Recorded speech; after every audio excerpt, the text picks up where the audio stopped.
శతక సాహితీ సరస్వతికి నమస్కారం. తిరుమలలో ప్రభాత విధి తీరిచి నీలగిరిన్ భుజించి కేసరిగిరి చందనం బలది చల్లని దాహము మంగళాద్రిలో గురు రుచి ద్రావి రంగపురి కోమలితో పవళించినట్టి ఆ సరసుని చేరెదీవు మనసా హరిపాదములాశ్రయింపుమా. ఓ మనసా, ఆ శ్రీహరి ఎంత గొప్పవాడో తెలుసుకో.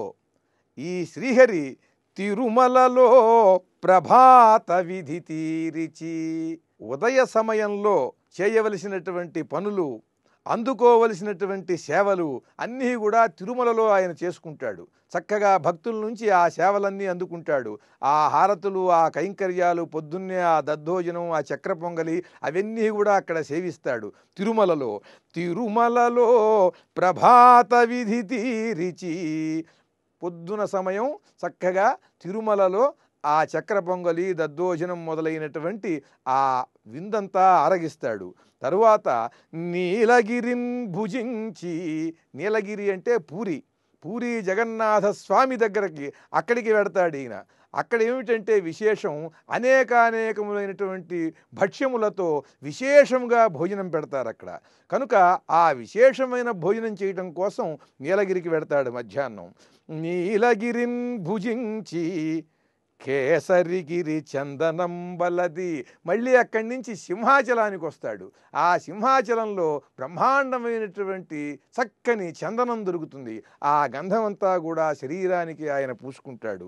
అక్కడి నుండి చల్లని దాహము మంగళాద్రిలో గురు రుచి త్రావి, మంగళగిరికి వచ్చి అక్కడ చక్కని పానకం ఉంటుంది, ఈయన కోసం సిద్ధంగా ఉంచుతారు అక్కడ ఉన్నటువంటి భక్తులందరూ కూడా. ఆ చల్లని ఆ పానకాన్ని హాయిగా ఆయన గ్రోలుతాడు. ఆ పానకం త్రాగి రంగపురి కోమలితో పవళించినట్టి, రాత్రికి శ్రీరంగం చేరుకుంటాడు. ఈ పానకం తాగి ఈ గంధం పూసుకుని చక్కగా నీలగిరిలో భోంచేసి తిరుమలలో పొద్దున్నే దద్దోజనం చక్ర పొంగలి తిని రంగపులి కోమలితో పవళించినట్టి, పవళింపు సేవలు అందుకోవటానికి శ్రీరంగనాయకితో కూడి అక్కడ అందుకోవాలని భావించి రంగపురానికి వెడతాడు, శ్రీరంగపురానికి. రంగపురి కోమలితో పవళించినట్టి ఆ సరసుని చేరెదీవు, ఆ సరస మనోహరుడైనటువంటి ఆ మహావిష్ణువుని, పరమ సమ్మోహనాకారుణ్ణి నీవు కూడా చేరుకోగలుగుతావు. మనసా హరిపాదములాశ్రయింపుమా.